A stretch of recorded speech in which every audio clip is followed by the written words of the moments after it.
I now give the floor to Ms. Izumi Nakamitsu. Thank you, Mr. President. Mr. President, distinguished members of the Security Council, Excellencies, ladies and gentlemen. Since the last briefing to the Security Council on this topic in May this year, the provision of military assistance to the armed forces of Ukraine has continued in the context of full-scale invasion of Ukraine by the Russian Federation. Information on transfers of weapon systems and ammunition flows from governments are available through open sources. These transfers have included heavy conventional weapons, including battle tanks, armored combat vehicles, combat aircrafts, helicopters, large caliber artillery systems, missile systems, and uncrewed combat aerial vehicles, as well as remotely operated munitions, small arms, and light weapons and their ammunition. There are reports that the supply of arms and ammunition has accelerated and expanded ahead of the reported counteroffensive by Ukrainian forces. There are also reports of states transferring or planning to transfer weapons, such as uncrewed combat aerial vehicles and ammunition, to the Russian armed forces for use in Ukraine. Moreover, media outlets have reported on the transfer of major conventional arms, including artillery rocket systems, to other armed groups involved in the war in Ukraine.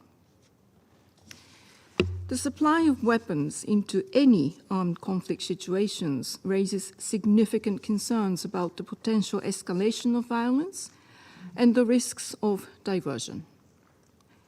Measures to address the risk of diversion to unauthorized end users and for unauthorized users are essential for preventing further instability and insecurity in Ukraine, the region, and beyond. Such measures include pre-transfer diversion risk assessments, end-user certificates, and non-retransfer clauses, effective legal and enforcement measures, and post-shipment verifications. To prevent the diversion of weapons, supply chain transparency and cooperation and information exchange between importing, transit, and exporting states is required, as well as concrete measures such as marking and tracing, effective accounting and record-keeping practices, physical safeguarding of arms and ammunition, customs and border control measures, and diversion monitoring and analysis. As I mentioned many times before, transparency in armament is a crucial confidence-building measure, which can serve to reduce tensions and ambiguities between member states. The UN Register of Conventional Arms is a key instrument in this regard. Moreover, the Arms Trade Treaty, the Firearms Protocol, the Programme of Action on Small Arms and Light Weapons, and its International Tracing Instrument are some of the arms control instruments that have been established by states to prevent the diversion of conventional arms and regulate the international arms trade. Taking this opportunity, I welcome the recent conclusion of work by Open-Ended Working Group on Conventional Ammunition and commend the elaboration of a new global framework for through-life conventional ammunition management.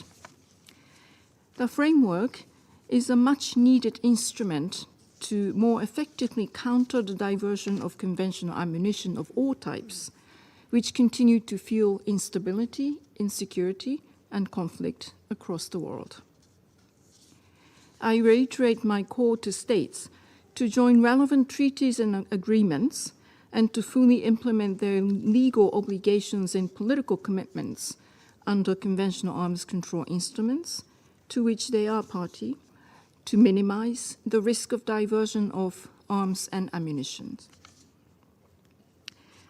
The establishment of the Unified Weapons Register by the Ukrainian Ministry of Internal Affairs and Police, designed to digitize registration, accounting, and control activities associated with civilian firearms circulation is a timely initiative to minimize diversion risks.